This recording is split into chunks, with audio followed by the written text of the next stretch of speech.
what's up everyone? Welcome back to Babylon Talmud. Today we are learning Daf Vav of Masechta Pesachim, Daf 6. So at the beginning of the Daf we kind of talked about, some sugyas, but I think the real sugya that we get to is leaving town before Pesach. Do you have to do a biur chametz before you leave town? We discussed the learning of the halachos of Pesach 30 days before Pesach. I think it's the last Mishnah in Masechta Megillah. It comes up at the end of Megillah. So we're going to discuss that here. We discuss ein mukdam u'meuchar b'Torah, the concept that there is no order of events in the Torah. Things can be out of order. We discussed that. And then at the end we will begin to discuss, I guess, a sugya of being of bittul chametz that we're really going to, I think, have to continue with tomorrow. Let us begin on Daf Vav, 4 lines from the top. Ba'omine me Rava. So that's a kasha from Rava. Behemas arnona chayeves b'vchora or ein chayeves b'vchora. What's arnona? Arnona was a 10% tax that you had to pay to the king. What do you guys think? Sign me up, right? 10% sounds pretty good. But anyways, if so, the king would have a 10% tax that he would collect from the animals. So the question is, in a flock where you have to give 10% of your flock to the king, do you also have to give firstborns to the Kohen? And as Rashi points out, because the pasuk says, Li kol b'chor b'Yisrael, that to me, God says that to me are the firstborn in Israel, and therefore you give it to the Kohen, v'lo ba'acherim, right? Not for anybody else. And since the king kind of has a right to this flock, so maybe then the b'chor wouldn't apply, because it wouldn't really be me anymore, because you have like a man in the middle, a middleware, a king middleware. So that's the question. So the question is, in a flock where you have to pay this tax to the king, where the king has sort of a hand in the flock, do you have to give firstborn animals to the Kohen? So start from the beginning. Ba'omine me Rava. So they asked the kasha from Rava. Behemas arnona chayeves b'vchora, ein chayeves b'vchora. An animal that, animals that you have to pay this 10% tax to the king. So do you also have to give the firstborn to the king or not, to the Kohen or not? So So in a situation where you don't actually have to give animals to the king, you can also just give money. That would be just as good, right? So the point is really the value. So if that's the case, so then it's not the flock per se, really, that the king has his hand in. It's really just he wants to take the value of 10% of it. So in that case, you would still give the firstborn to the Kohen, because again, it's not really the flock that is relevant to the king. It's really just an objective way of setting value, is that, well, we'll take your flock and 10% of it will go to the king. You guys remember Rabbi Elazar ben Azariah's flock? The Meiser Behema in Rabbi Elazar ben Azariah's flock was 120,000 calves. That's a lot of calves, right? So if you could pay this tax in money, so then you would still have to give the animals to the Kohen, the bechor to the Kohen. What we want to know is,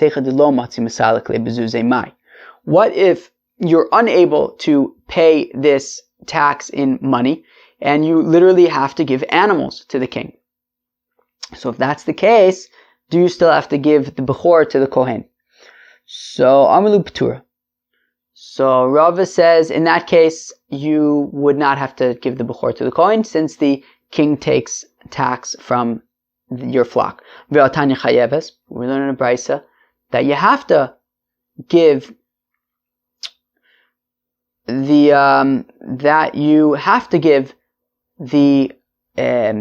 bechor to the Kohen, right? Meaning we just said that if you have to give animals to the king, so then you do not have to give the firstborn to the Kohen. But we have a brisa that says that you do have to nonetheless give the firstborn to the Kohen. So Gemara says, no, that brisa that says that you still have to give the firstborn to the Kohen, that is talking about specifically where you'd be able to pay the king in money. That is why you would pay that's why you would give the firstborn to the Kohen. There are those who say, Amar Rava, says Rava, Bemas Arnona Ptura Min HaBechora, that the animals from a Arnona flock are exempt from giving their Bechor to the Kohen, V'afagav to Matzi Masalekle. And even though you could pay off the Arnona with money, still the flock is going to be patur from giving the firstborn to the Kohen. Isas Arnona Chayeves B'chala. Now when it comes to dough, I guess there was also a tax on the dough. So dough that is taxable by the king, you must give this, you still have to separate challah, and even though you are unable to pay it with money, right? Meaning even though the king would actually mamish pashit take dough, still you would have to separate challah. My timer, what's the difference between dough and animals, right? Meaning we're saying that when it comes to the animals, you're going to be patur from paying from the Bechor. And we just said that even if you can even pay off the Arnona in money, and he would never touch your flock, still you'd be patur from having to give the Bechor to the Kohen. And yet when it comes to dough, even when the king could mamish take your dough from you, still you would have to separate challah. So the answer is behema is lekala, isa leis lekala. That animals have a voice and dough doesn't have a voice. What does that mean? It means people hear about it, right? So meaning if somebody sees that you did not give this animal, this bechor to the Kohen, so he's gonna assume, oh yeah, it's because he already paid his arnona to the king. That's why he doesn't have to give the bechor to the Kohen. However, dough, when you make a dough and somebody sees that you didn't separate challah, they're not necessarily going to think like, oh yeah, it must be because he paid arnona. They might think like, oh, he's just not separating challah, and therefore that's why you always have to separate challah, but you would not need to give a bechor to a Kohen if you're paying arnona to the king. Tanu Rabbanan, the rabbis taught, Nachri shenichnas lachtzera shel Yisrael, if a Gentile entered into the courtyard of a Jew, uvtzeko biyado. So you have a Gentile who comes into the courtyard of a Jew on Pesach, and he's got some chametz. Ein zaku klevar. Look, it's fine. As we said yesterday, it has to be licha, right? Shalcha asura, not somebody else, right? So we said that's fine as long as it's has nothing to do with you, it's his, then it's okay. If kido etzlo zaku klevar, but if this Gentile is going to leave this chametz in your guard, in your guard, in your responsibility, in your care, well then that's going to be a problem. You're going to have to get rid of it. Oh, interesting. I wonder if it's talking about on Pesach or before Pesach.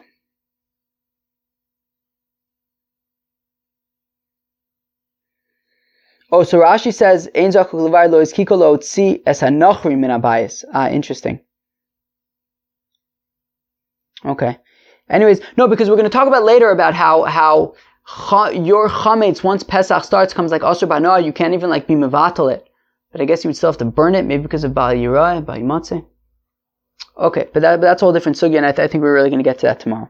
So, anyways, if a non-Jew comes into your chatzer and he's got bread, so if it's his chametz, so then it's not your problem. But if he leaves it with you, as a deposit, and it's in your care, that is going to be a problem, and you're going to have to, get rid of it. So yiched lo bayis, if this Jew said to this Gentile, hey, look, I'm not taking any responsibility for it, you just find some place to put it, and you can leave it there, it's no problem. Find some corner, put your chametz there, it's no problem. So ein zaku klevar. So in that case, it's fine. He could leave it there. He's saying to the non-Jew, he's not taking responsibility for it. He's giving him a place in his house where, it's yours. Leave it there. It's all good. So then it's fine. You can leave it there. Shneimar lo yimatzeh. As it says, it should not be found in your house. Now the question is, my kamar, what is lo yimatzeh? What does chametz not being found in your house have to do with allowing a non-Jew to leave chametz in your corner? So Rav Papa, Hareisha Kais. So Rav Papa says, no, it's talking about earlier in the Bryce of Achikam. This is what it's saying. If kido etzlo zaku klevar, that in the case where the Gentile left his chametz with the Yid in the Chatzar, and the Yid accepts responsibility for taking care of it, So then in that case, we said that you have to get rid of it. Shenemar lo yumatze, because the pasuk says it shouldn't be found. Rav Ashi Amar says, Rav Ashi lo olam ha-seifa koi. That really this lo yumatze pasuk is actually going on the sefer. It's going on when the Jew says to the Gentile, hey, just find a corner and sure, you can leave it there, no problem, at your own risk, but it's yours. You could, that space is yours, you could leave it there.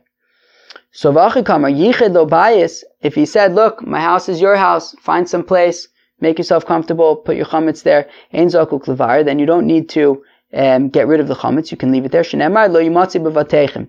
It shouldn't be found in your house. V'halav dideyu. And this corner that he's giving to the non-Jew is not the Jews. He's giving it to the non-Jew. That at this point, since the Jew is saying, look, this corner, you want that corner? Sure, it's yours. So it makes it essentially the non-Jews, and he's putting the chametz in, the Gentiles putting the chametz in his own place. It's not bivatechem, right? It says, lo yimatzi bivatechem, it shouldn't be found in your house, and this isn't your house, right? This section of your house that you're allowing the Gentile to put his chametz in is considered the Gentiles. 1 second, the main with the schirus kanya, but is that to say that a rental makes it his? Meaning, essentially we're going to treat it as though this Jew is saying to this Gentile, here, that corner is yours, you're renting it from me.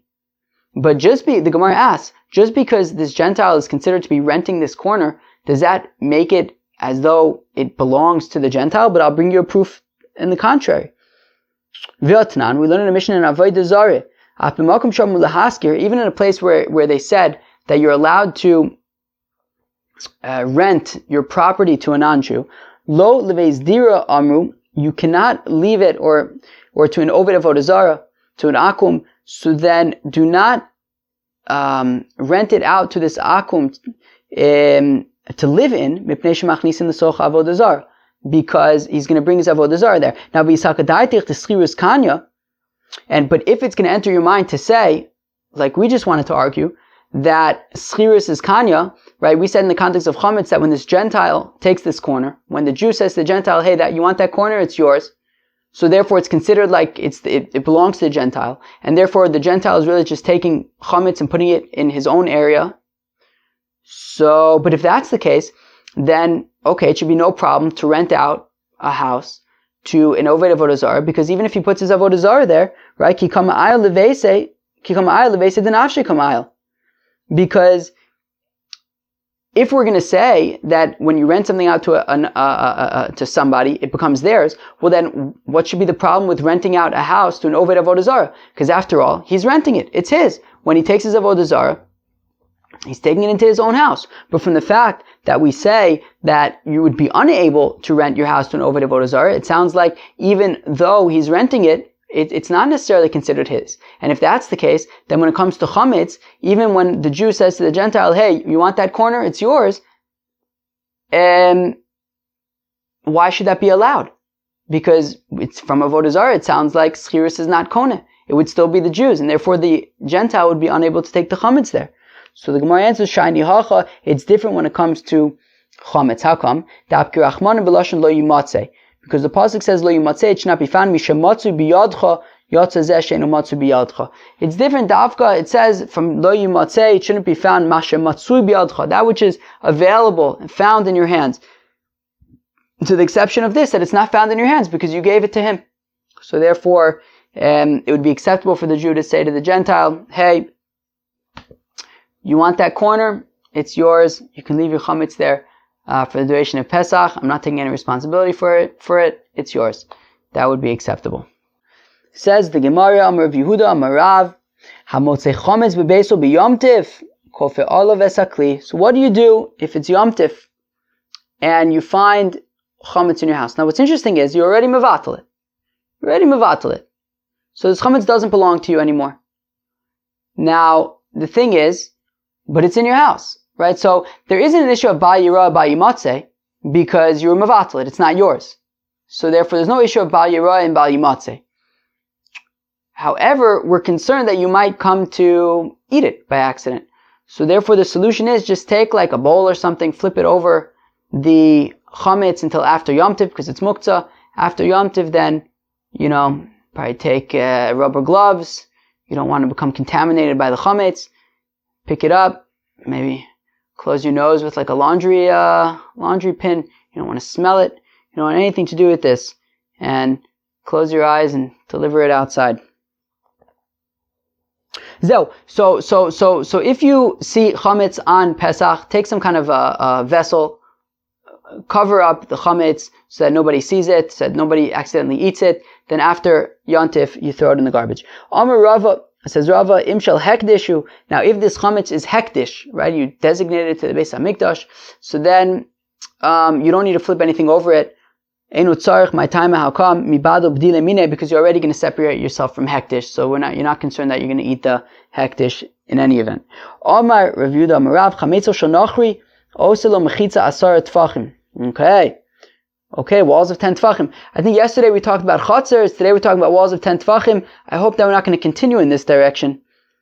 Well, I don't know, maybe, well, unless maybe you like that stuff. But, okay. Anyways. So, well, I don't know if I'm giving up too much information about my Eruvin experience. Oh, is my neighbor playing basketball again? He doesn't consult with me before he plays basketball to see if I'm recording. Okay. Amar Rav Yehuda Amarav, it says Rav Yehuda in the name of Rav Chametzo Shel Nachri. If you have the chametz of a non-Jew, oselo mechitza asar tfachim. So you make a mechitza of 10 tfachim tall mishum heker, just as a heker, as a way to make a visual distinction between where the chametz is, right? So meaning, going back to this case from earlier, right, where we said that if the if the Jew says to the Gentile, like, hey, my house is your house, find a place that looks good to you and just put your chametz there. So we said that would be acceptable. But even so, it would be good to put up a wall that is 10 tefachim tall, just as a heker, as a visual distinction. Vimshel hekdishu. But if the chametz was hekdish chametz, so then eino tzarich, you do not need to put up any kind of wall. My time hakami bado b'dile in shemine, because people will already separate themselves from it. They're not going to come to like eat it by accident. Alright, I just put in earplugs. Let's see if it helps. But also if I'm yelling, that's why.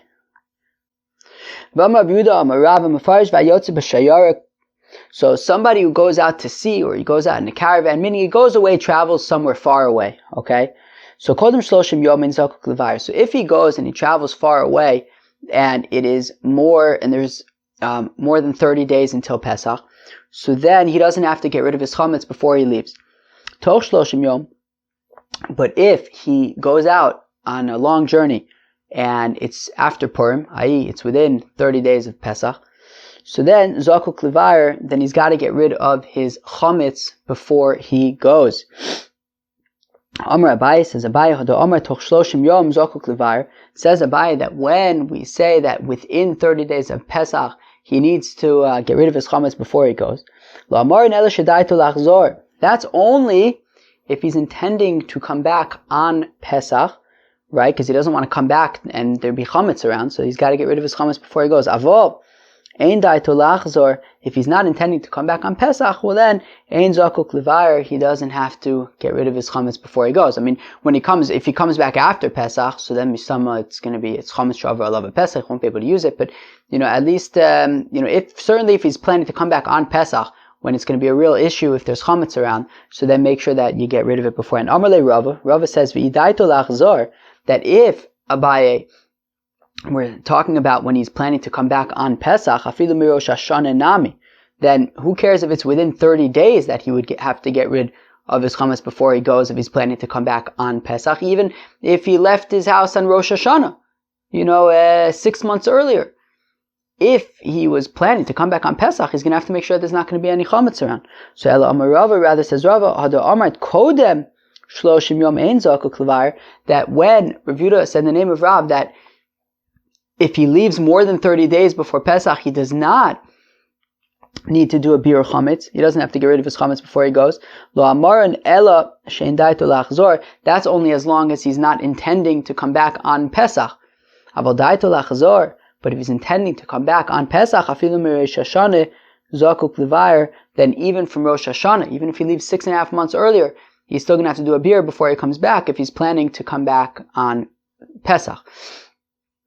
But within 30 days of Pesach, so even if he's not intending to come back on Pesach, he's still going to have to do, still going to have to get rid of his chametz before he goes. Vaz the Rava the time in Rava is consistent with his reasoning. To Amar Rava, how is a beso otzar, that somebody who makes his house into a storage kind of facility for like grain, okay, and now there's some chametz there in the bottom, and he's totally going to cover the chametz with grain.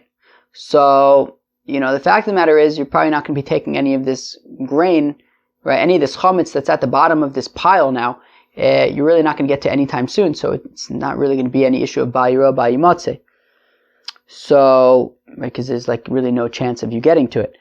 So if it's kodem shloshim yom, ein zakuk levar. So if it's before 30 days, well, it's okay. You can make this storage house, and you have the chametz on the bottom, but it's completely covered with all this other grain. It's okay. It's no big deal. You don't have to do anything about it. But toch shloshim yom zakuk levar. But if it's within 30 days of Pesach, well, then you shouldn't just cover up all this chametz with like all sorts of a big pile of grain on top of it, because it's within. That's not really an ideal way to be mevatel your chametz. So therefore, what you should really do is before you bring in the big pile of grain, get rid of any chametz that's there beforehand. Now,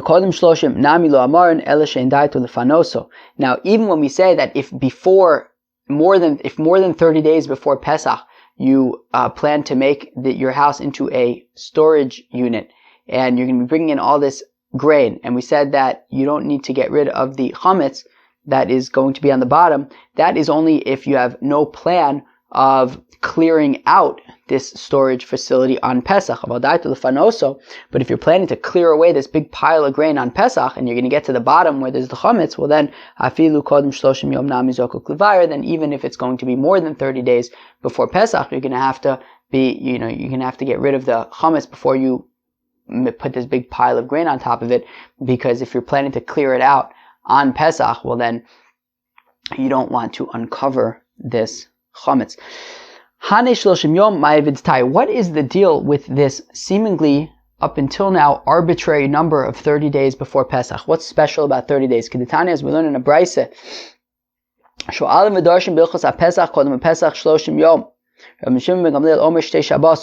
so I believe it's a Gemara at the end of Masechta Megillah. So we say that Shoalin v'dorshin b'ilchos Pesach. We discuss the halachos of Pesach before Pesach 30 days. 30 days. So I was once in Yerushalayim at the Purim Suda of Mordechai Machlis, and he brought out the Shulchan Aruch, and at the Purim Suda he started learning Hilchos Pesach, because of course Purim is 30 days before Pesach. Well, especially if you live in Yerushalayim, because Yerushalayim is Tesvav, right? Shushan Purim is Tesvav Adar, which is a month before Tesvav Nisan. Reb Shimon Gamliel Omer Shtei Shabbosos. Reb Gamliel says it's 2 weeks. It's not 30 days. My time to do Tanakama. How come the Tanakama says that? Where does the Tanakama come up with 30 days? Shari Moshe Omed bePesach Rishon uMazra lePesach Sheni. Oh, because Moshe, when he was in the Midbar and he was discussing Pesach, the Korban Pesach, I believe that it was the second year in the Midbar, and Moshe Rabbeinu was telling the Bnei Yisrael about bringing the Pesach offering. In that same place, he also discusses Pesach Sheni. Pesach Sheni was people who are tamei, or for whatever reason are unable to bring the Korban Pesach at its proper time. So 1 month later, they bring what's called the Pesach Sheni. So we see that Moshe, when discussing Pesach Rishon, was talking about also Pesach Sheni, which was a month later. So we see a precedent for discussing halachos of Pesach 30 days before they happen. Shenemar, as the pasuk says, "V'yasu b'nei Yisrael es haPasach b'moado," that the Bnei Yisrael will make the Korban Pesach at its proper time. Uchsev, and it also says, "V'yanoshim shehayu tameim lenefesh adam," that there were fellows who were tamei, and that then led into the entire parsha of Pesach Sheni. So we see that even when Moshe Rabbeinu was talking about Pesach Rishon, he was talking about Pesach Sheni as well, which was going to be a month later. Rabbi Shimon Gamliel Amar Lach, Rabbi Shimon Gamliel would reply to you, Aidi de Ari b'milei de Pischa, Masik lu l'cho milei de Pischa. Rabbi Shimon Gamliel would respond, that's not a proof to teach that we learn Hilchos Pesach 30 days before Pesach. That right, don't extrapolate from there that we learn about Hilchos Pesach 30 days in advance right, since he was talking about the halachos of Pesach Sheni 30 days before they happened.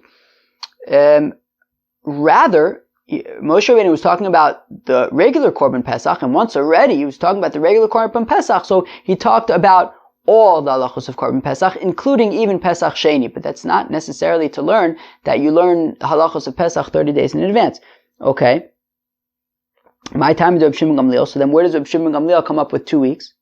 Shari Moshe Omid B'Rosh HaChodesh U'Mazir Ala Pesach. So Reb Shimon ben Gamliel actually says, well, because we see that Moshe Rabbeinu on Rosh Chodesh was talking about the halachos of the Korban Pesach. Shneimar, as the pasuk says, "Chodesh hazeh lachem Rosh Chodeshim." It says in Parshas Bo, towards the end of Parshas Bo, was it the 6th aliyah? I can't remember. But in Parshas Bo, there's the parsha of Chodesh hazeh lachem. This month is for you, the month of Nisan. Uchsev, and it says, "Dabru al kol adas Yisrael leimor." Speak to all of Israel, saying, "Be'asor lachodesh hazeh v'yikchu loim ish selev esavos v'gomer." And then he starts talking about the Korban Pesach. Then on the 10th day of the month, you'll take this lamb, you'll guard it for a few days, and then you offer it on the 14th.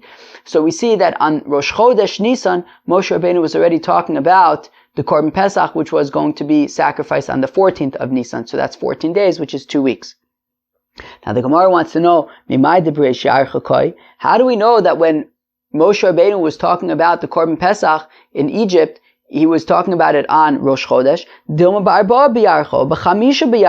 it was the 4th of Nisan, maybe it was the 5th of Nisan. How can we know for sure? So Ela Amar Rabba bar Shimi Mishmei de Ravina Mehacha. So rather Rabba bar Shimi says in the name of Ravina, rather we learn out the 2 weeks of Reb Shimon ben Gamliel from here. Vaydaber Shema Moshe, that the Eibishter spoke to Moshe b'Midbar Sinai in the desert of Sinai, Bashana Ashenis in the 2nd year, B'Chodesh Harishon on the 1st month. Okay, fine. Uchsiv v'yasu b'nei Yisrael es a Pesach b'moado, and the b'nei Yisrael should make the Korban Pesach at its proper time. So we want to argue that this pasuk of Vaydaber Shema Moshe b'Midbar Sinai, that was happening on Rosh Chodesh Nisan, and Moshe Rabbeinu was discussing the halachos of Korban Pesach. So we see that he was talking about the halachos of Korban Pesach 14 days in advance. Hachanami mimai dibrei shar chakoi. To which the Gemara asks here also, how do you know that Moshe Rabbeinu was davka talking about this on Rosh Chodesh? Dilma barba biyarcha b'chamisha biyarcha. Maybe in the desert also, Moshe Rabbeinu, when he was discussing the halachos of the Korban Pesach, it was maybe on the 4th of Nisan or the 5th of Nisan. How do you know it was Rosh Chodesh, that it was 2 weeks in advance? So Rav Nachman bar Yitzchak says, you want to know how I know? I'll tell you. Asya midbar mi midbar. That we learn out midbar from midbar. What does that mean? Ksiv hacha b'midbar Sinai. It says over here by Korban Pesach b'midbar Sinai. Uksiv hasam. It says in the first pasuk of all of Sefer Devarim, Vaydaber Shema Moshe b'midbar Sinai, that God spoke to Moshe in the midbar, in the desert of Sinai. Ba'ol Moed, in the tent of appointment. Be'echad l'chodesh hasheni, on the 1st day of the 2nd month. So it's pretty clear in this pasuk that God was speaking to Moshe on Rosh Chodesh, on the 1st day of the 2nd month, i.e. on the Rosh Chodesh Iyar, Sivan. No, Iyar. Nisan Iyar Sivan. So that would be Iyar. Okay. Chodesh Ziv. Alright. My friend's son's name is Ziv. Malahalon Barishon Rosh Chodesh, Avkan Rosh Chodesh. So just like in the first pasuk in Sefer Bamidbar, where it says Midbar, it was referring to Rosh Chodesh Iyar. So here too, when it says Midbar in the context of the Korban Pesach, it was also Rosh Chodesh Nisan, and 14 days before the Korban Pesach was to be offered. So that is how Reb Shimon ben Gamliel learns out 2 weeks. Period. Okay? So that is where we learn out Reb Shimon ben Gamliel's opinion that 2 weeks before Pesach we learn the halachos of Pesach. Now, the Gemara asks a question on this, but not really a question on a premise. Like that's that, okay? So, the Tanna Kama learns out 30 days from the fact that Moshe Rabbeinu was talking about Pesach Sheni when he was talking about Pesach Rishon, even though it was 30 days prior. And then Reb Shimon ben Gamliel learns it out from this midbar thing to say that it was 2 weeks prior. Done. Now, but the Gemara's interest is piqued about what? V'nichtov b'reisha t'chodesh Rishon v'adu nichtov t'chodesh Sheni. The Gemara wants to know, 1 second, as an aside, I'm curious. The first pasuk of the entire Sefer Bamidbar is apparently talking about on Rosh Chodesh Iyar, and then 9 chapters later, it discusses the Korban Pesach, which happened Rosh Chodesh Nisan. Why are things out of order? How come first we're talking about the second month of the year, and then 9 chapters later we're talking about the first month of the year?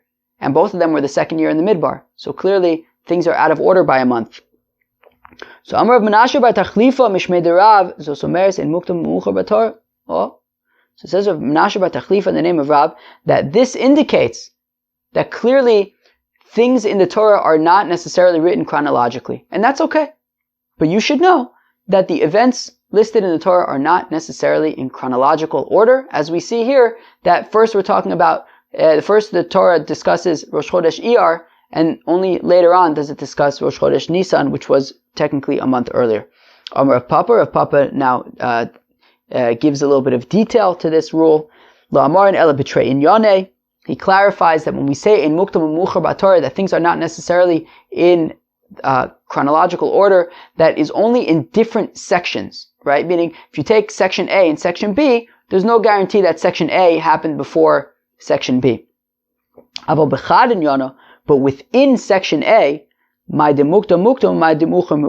is order within the sections, right? So Kilu, you don't have to be concerned that every single word or letter or verse is completely jumbled, No, within a section of the Torah, within a parsha of the Torah, you can assume that everything happened in its proper order. When I say parsha, I mean like a ptucha or stuma, like spaces within spaces and breaks in the Torah. So within those, you can assume that everything is in a proper order. But between different parshiot, there's no guarantee that they are written in chronological order. The ilote machi, because if you don't say this, i.e., if you say that anything could be in any order anywhere, well then klal ufrat. For example, right, one of the ways that we can expand the Torah is from what's called a klal ufrat, in bechlal elamashi befrat. That when you have a general rule immediately followed by a specific rule, so then what it means is that the general rule is really just limited to the specific rule. Okay, so if I say fruits and then I say apples, it means we're specifically referring to apples. Okay, but if that's the case, if you were to say that there's no order whatsoever anywhere in the Torah, well then this idea of klal ufrat, dilma pradu chlalu. Maybe the truth is that really it doesn't say fruits and then apples. Maybe everything's backwards, and really it means apples and then fruits, right? Visu, and more so you could say the opposite. Prat uchlal, in case where you have the specific and then the general, naisa klal mosif ala prat. So the general rule is adding on to the specific. So if it says apple and then it says fruits, so we say, forget about apple, we're talking about all fruits over here. Well, dilma klal ufradu. Well, if there's no order anywhere in the Torah, well then maybe really it was the klal and then the frat. Meaning, any place where we rely upon things being in a particular order basically goes out the window if you say that there's no order anywhere in the Torah.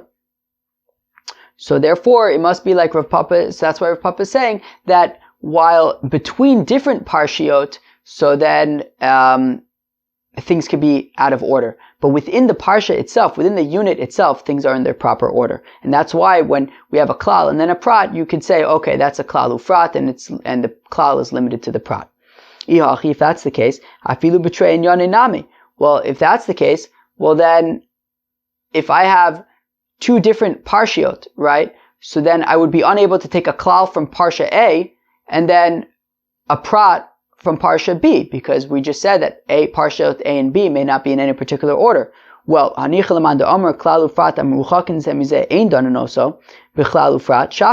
well, okay, well that works out just fine if you are of the opinion that you're unable to take a klal from one parsha and a prat from another parsha, or really a klal that is distance from its prat, right? So if you say that you need the klal and the prat to be right next to each other, well then cool. But if you say that you can have the klal in one place and the prat somewhere else, well then what about the whole chronology thing, right? Maybe it's not really a klal uprat, maybe it's really a prat uchlal.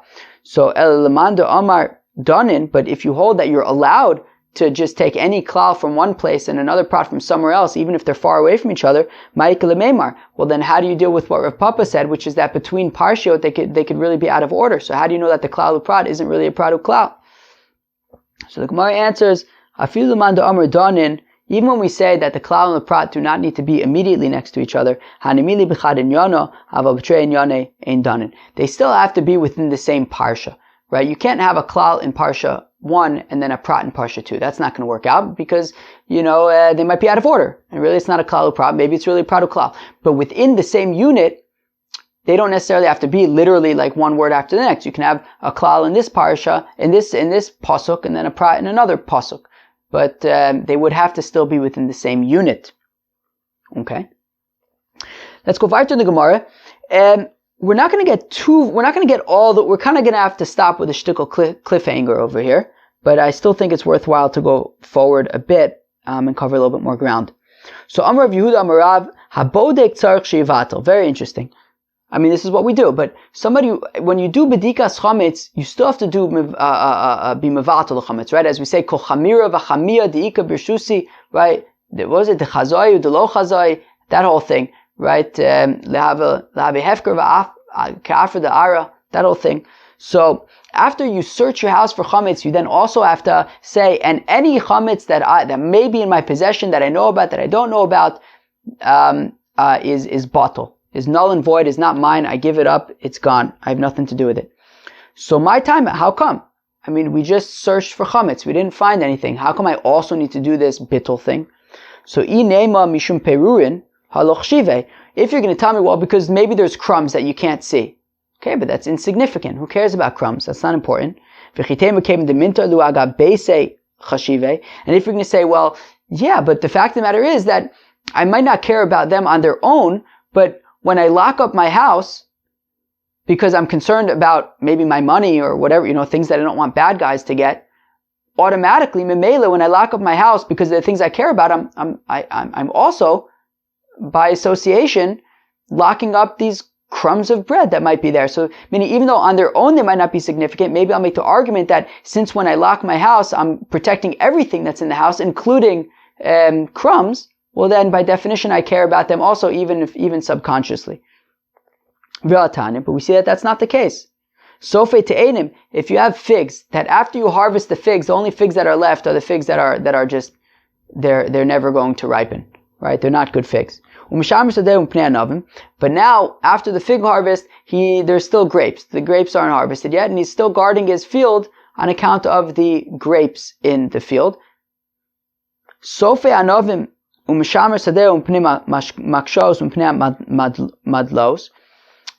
if after you harvested the grapes, the only grapes that are left over are just the grapes that are never going to ripen, they're not good grapes, but you're still guarding the field for the cucumbers and the gourds.